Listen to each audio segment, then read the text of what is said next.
Salut à tous, aujourd'hui je vous présente le steelbook du film Suicide Squad, donc édition steelbook française. On va regarder ce que ça donne.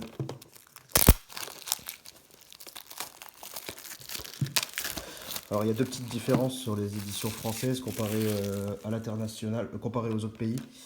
On reviendra dessus.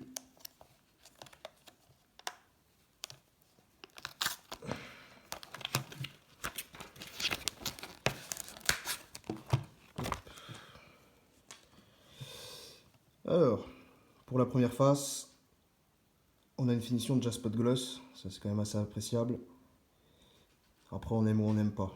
Ensuite, niveau modification, sur la version française, on a le 3D qui apparaît, alors que sur les autres éditions il n'y est pas. Bon, c'est juste une petite différence, mais bon, c'est un petit peu gênant. Au niveau de la tranche, on a simplement le titre, avec bien sûr le 3D en plus, qui casse un peu tout, mais bon. Voilà, par contre, on a pas mal de logos, ça c'est un peu dommage. D'habitude, on essaie de se limiter à un ou deux.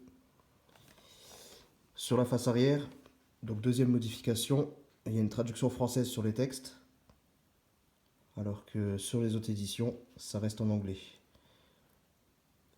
Donc voilà, la finition est toujours très sympa. Et voilà ce que ça donne pour l'ensemble.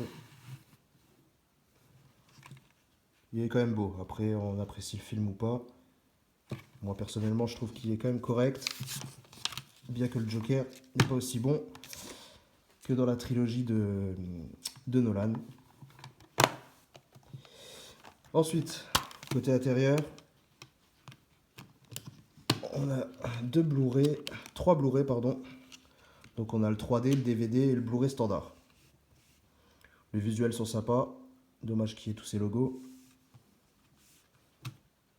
Voilà. Et pour le visuel, oh, on a même 4 disques.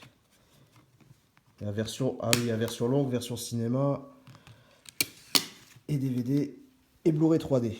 Et ensuite, pour l'artwork interne, dommage pour ce gros pavé dégueulasse. Sinon, pour le reste, on retrouve tous les acteurs. C'est pas hyper lisible, c'est un peu trop sombre, mais ça reste quand même correct. Donc voilà. C'est à peu près tout pour cette édition, qui reste assez sympa, bien que très cher, je trouve, à 33 € en moyenne. S'il baisse pas, ça reste assez cher. Voilà, on se retrouve dans une prochaine vidéo. Allez, salut!